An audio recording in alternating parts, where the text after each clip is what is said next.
హల్లెలూయా. మన ప్రభువైన యేసుక్రీస్తు నామములో మరొకసారి మీకు శుభములు. అయిపోయిందా? అంతా అయిపోయింది, పండగ అయిపోయింది అనుకుంటున్నారా? కాదు. ఇప్పుడే మనకు అసలైన సిసలైన భక్తి జీవితం ప్రారంభమవ్వాలి.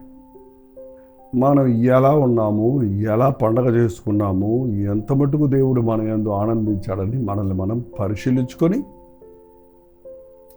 దేవునికి ఇష్టలుగా ఉన్నామా, ఈ సంవత్సరాంతంలో మరో నూతన సంవత్సరంలో ప్రవేశించుటకు దేవుని కృపనుందామా అని సిద్ధపడి ఉన్నామా అని పరీక్షించుకోవాలి. కాబట్టి ఈ వారం అంతా శ్రద్ధగా దేవుని వాక్యాలు విని మీ హృదయాన్ని దేవునితో చక్కబెట్టుకోండి. చిన్న ప్రార్థన. పరిశుద్ధుడ నీకు వందనములయ్యా, మరొకసారి నీ నామంలో మేమందరము ఇలా కూడి వచ్చి ఆత్మ పరిశీలన చేసుకున్నట్టుకు మరో అవకాశం మాకు ఇచ్చున్నావు. అందుని బట్టి నీకు వందనములు. మాతో మాట్లాడమని క్రీస్తు నామములో అడుగుచున్నాను తండ్రి, ఆమేన్. దేవుని స్తోత్రం, దేవునికి స్తోత్రం. ఎలా జరిగిందండి క్రిస్మస్? చాలా బాగా జరిగిందండి అంటున్నారు వాళ్ళందరూ. భలే చేశారండి మీరు ఈ పండగ అని వాళ్ళు మెచ్చుకున్నారు, వీళ్ళు మెచ్చుకున్నారు. మేమనుకుంటున్నాం, వాళ్ళు అనుకుంటున్నారా? ప్రభు ఏమనుకుంటున్నాడు? మన పండగను చూసి, మన అట్టహాసాలు చూసి, మన ఆర్భాటాలు చూసి నిజంగానే ఒక సంతోషకరమైన సందడితో మనం యేసుక్రీస్తు జననాన్ని గుర్తు చేసుకుంటాం. కొంతమంది నేనెడతోటి అయిపోయింది పండగ, ఇక మరలా ఆ ప్రస్తావనే వద్దంటారేమో. క్రీస్తు నా కొరకు రక్షకుడిగా ఉన్నాడన్నది డిసెంబర్ 25వ తారీఖు సంవత్సరానికి 1-2 సార్లు కాదండి. ఆయన నా రక్షకుడు, నాకు తోడు అన్నది అనుదినము అనుక్షణము మనం గుర్తుపెట్టుకోవాలి. ఆయన నా కొరకు రారాజుగా రాబోతున్నాడు. నేను ఆయన రాకడకు సిద్ధపడాలన్న విషయం కూడా గుర్తుపెట్టుకోవాలి. మన పండగలలో ఎంత దేవునికి మహిమ వచ్చింది. ఈరోజు మరీ విపరీతం అండి. పండగల్లో అధికారులను, ప్రభుత్వ అధికారులను, లోకస్తుల్ని, దానం చేసిన వారిని, వాళ్ళను స్టేజ్ మీదకి ఎక్కించి వాళ్ళతో 4 మాటలు పలికించి భలే జరిగింది అనుకుంటున్నామే కానీ ప్రభు మాట విన్నామా? ప్రభు మన మధ్య ఉన్నాడా? వచ్చిన వారికి మనం ప్రభు మాట వినిపించామా అన్నది చాలా ముఖ్యం. పిల్లలు ఆర్భాటం చేయటం, పెద్దలు గందరగోళం చేయటం, పండగ సందర్భంగా భోజనాలు, కేకులు అంటూ విందుతో విలాసాలతో సంతోషించటం ఎంత మటుకు సమంజసమంటారు? ఇన్ని మధ్యలో మీరు భోజనం చేసినను దేవుని మహిమార్థమై చేయమన్నాడు. తప్పేం లేదు. పండగ సందర్భంగా అందరం కలిసి భోజనం చేస్తే హల్లెలూయా. మన బిడ్డలు మన కళ్ళ ముందు తింటుంటే ఆనందించినట్లు దేవుడు కూడా మనం తిని తాగితే సంతోషిస్తాడు. తిని తాగి బ్రతకాలనే దేవుడు మనకు అన్నీ ఇచ్చాడు ఆయన. కానీ తిని తాగి గంతులు వేయటమే భక్తి అనుకుంటే,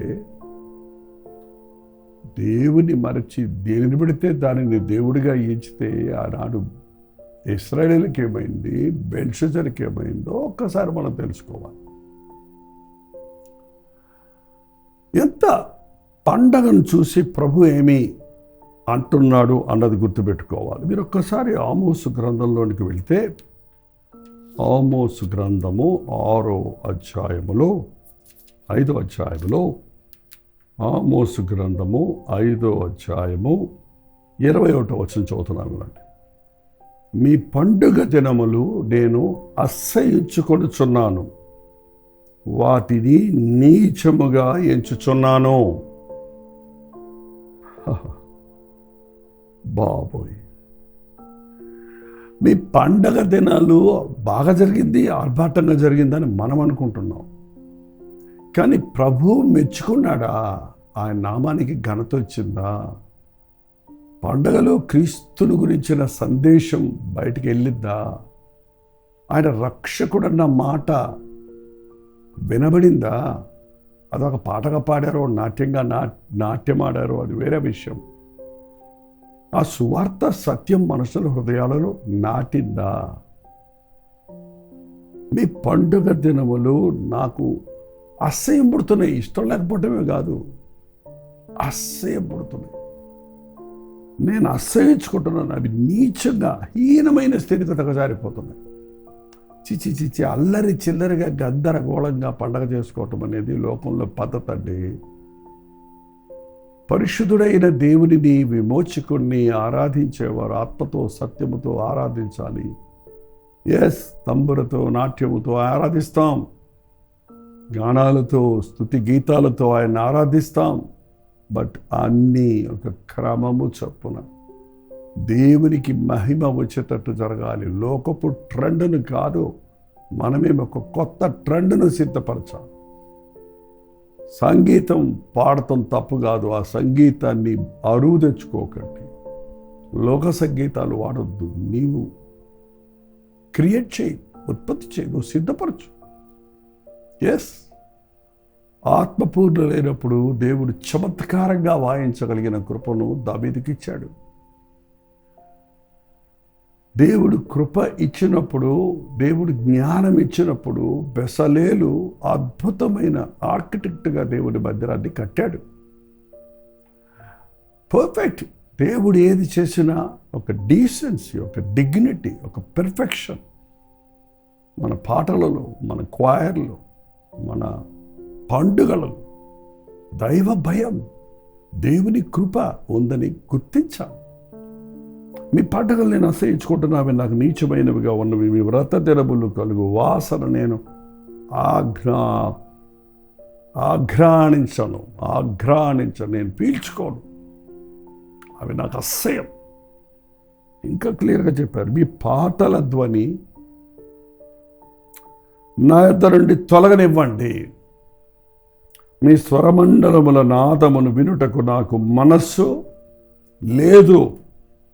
అయ్యో, మేము ఇంత బాగా వాయించామండి, కరెక్ట్గా వాయించామండి, పర్ఫెక్ట్గా వాయించామండి, మంచి కీబోర్డ్ ఇస్తండి, మంచి డ్రమ్ ఇస్తండి, మంచి తబలా ఇస్తండి, మంచి వాయిద్యాలండి, చక్కటి మెలడో అండి, చక్కటి రిథం అండి, చక్కటి సంగీతం అండి, చక్కటి మాటలండి, కరెక్టేనండి.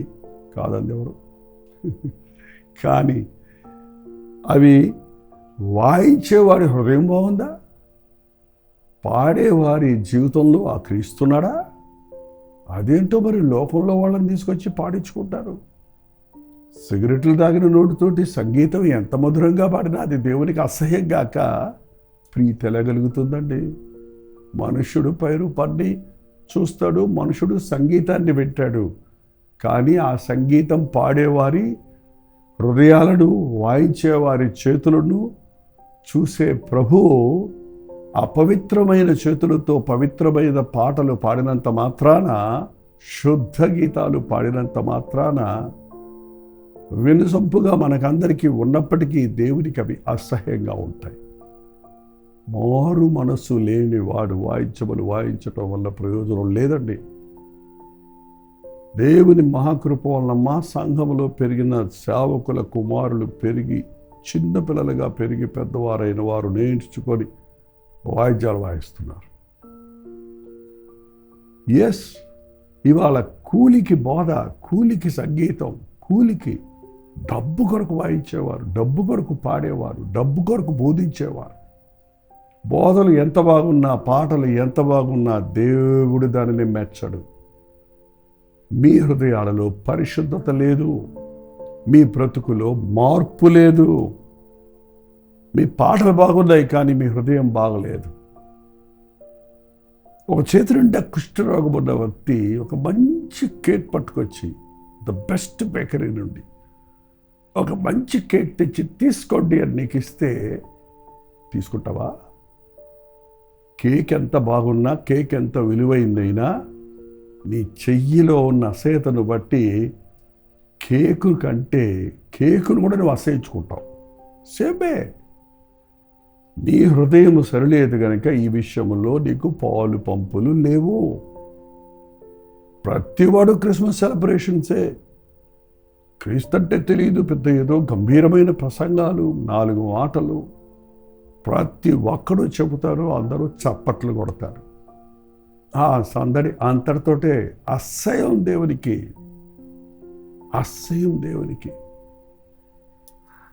నీళ్లు పారినట్లు న్యాయము జరగనివ్వండి, గొప్ప ప్రవాహము వలె నీతి ప్రవాహము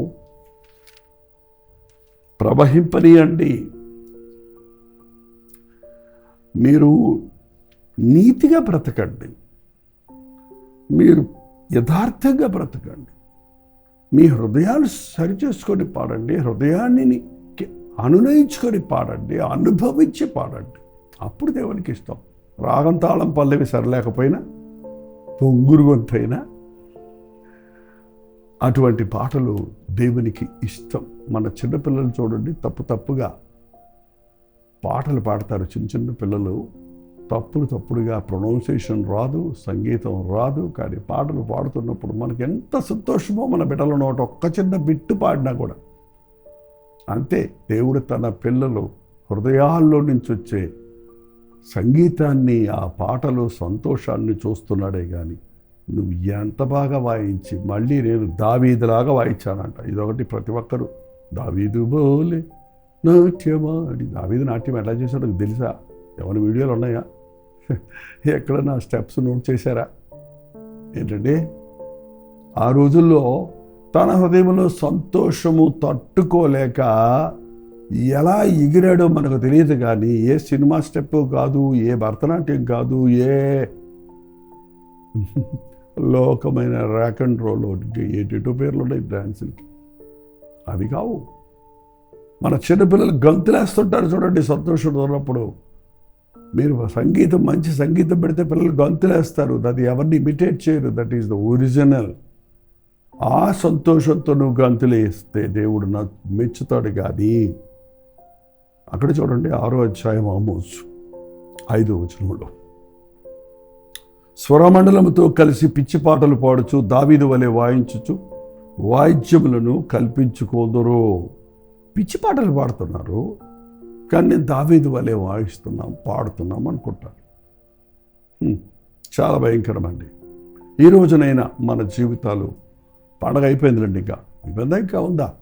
ఇదిగో ఉంది కదా, మళ్ళీ 31st night happy new year అని తాగి తందనాలు దొక్కడానికి, రోడ్ల మీద తిరగడానికి దేవుడు ఇచ్చాడు. మరొక హ్యాపీ న్యూ ఇయర్ ఇస్తున్నాడు.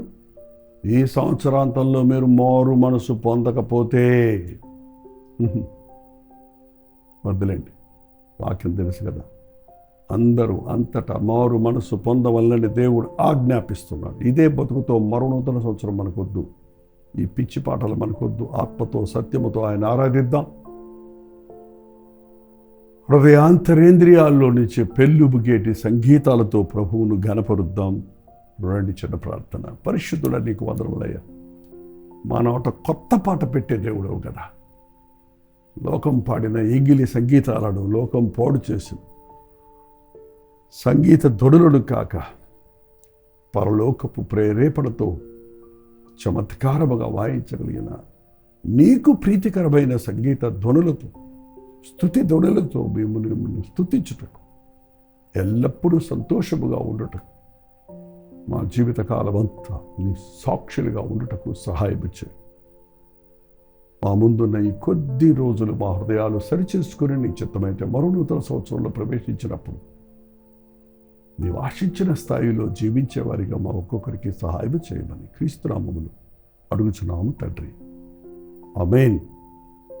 మన తండ్రి అయిన దేవుని యొక్క ప్రేమయు, కుమారుడైన క్రీస్తు యొక్క కృపయు, ఆదరణకర్త అయిన పరిశుద్ధాత్మ యొక్క సహవాసములు కూడి వచ్చిన మనందరికీ ఇప్పుడును సదాకాలమును తోడై ఉండును గాక. ఆమేన్. దేవుని స్తోత్రం. మీ ప్రార్థన స్తుతుల భారాలు 954041 నెంబర్కి, మీరు ఇతర దేశాల్లో ఉంటే 91001000 నెంబర్కి టెక్స్ట్ లేక వాయిస్ మెసేజ్ ద్వారా వాట్సాప్ పెట్టండి. మీ పక్షంలో మేము ప్రార్థిస్తున్నాం, మీరు ప్రార్థించండి, తప్పక ప్రభు మనకు జవాబిస్తాడు.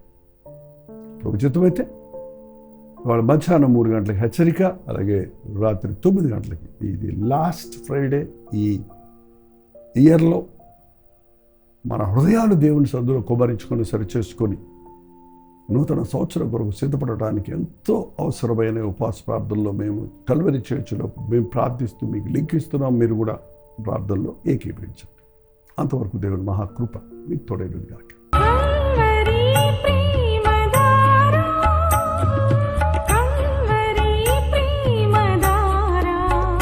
కల్వరి ప్రేమధార అనే మా ద్విమాస పత్రికను ఈ మధ్య త్రైమాస పత్రిక అంటే 3 నెలలకి ఒక్కసారి మాత్రమే ప్రింట్ చేయగలుగుతున్నాం. మరి గత 40 సంవత్సరాల పైబడి కొనసాగుతున్న ఈ పత్రికను ఆపు చేయటం ఇష్టం లేక దీన్ని త్రైమాస పత్రికగా మార్చున్నాం. మీరు కల్వరి ప్రేమధార పత్రికను చదువుతున్నారా? ఒక ఉచిత పత్రిక కావాలంటే ఇవ్వాలే మీ పేరు, చిరునామా, అడ్రస్తో పాటు ఇంటి నెంబర్తో పాటు క్లియర్గా పంపించండి. తప్పకుండా ఒక ఉచిత పత్రికను మీకు పంపిస్తాం.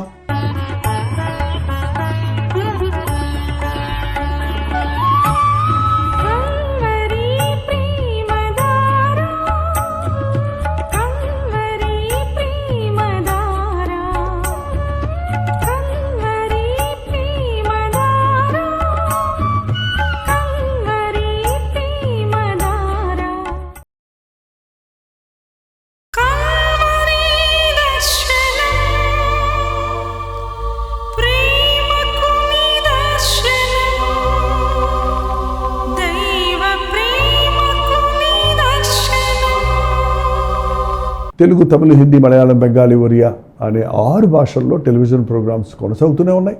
భారభరితమైన పరిచయంలో మీరు సహకరించాలని ఆశిస్తే, ప్రభు మిమ్మల్ని ప్రేరేపిస్తే మీ విరాళాలు, కానుకలు మనకి మీరు పంపించవచ్చు. అవి నేరుగా టీవీ ఛానల్స్కి వెళ్తాయి. అందులో ఏది మేము మా సొంత ఖర్చుల కొరకు ముట్టుకోవటం లేదు, వేరే పరిచయ కొరకు ముట్టుకోవటం లేదు. టెలివిజన్ పరిచయలో ఇంకా సువార్త వినని వారికి అది అందించాలని ఆశతో ఒక 20 సంవత్సరాలుగా కొనసాగుతున్న పరిచయం కొరకు ప్రార్థించండి, మీ సహకారాన్ని అందించండి.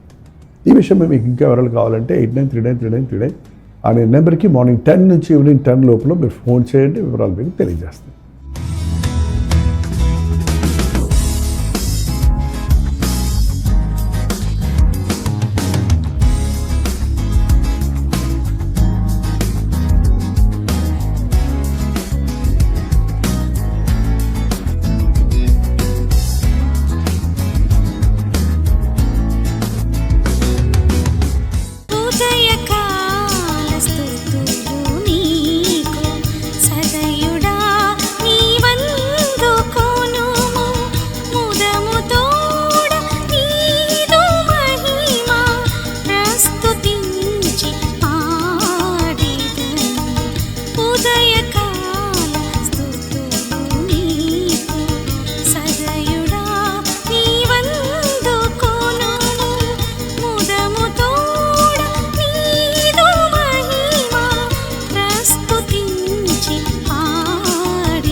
ఉదయక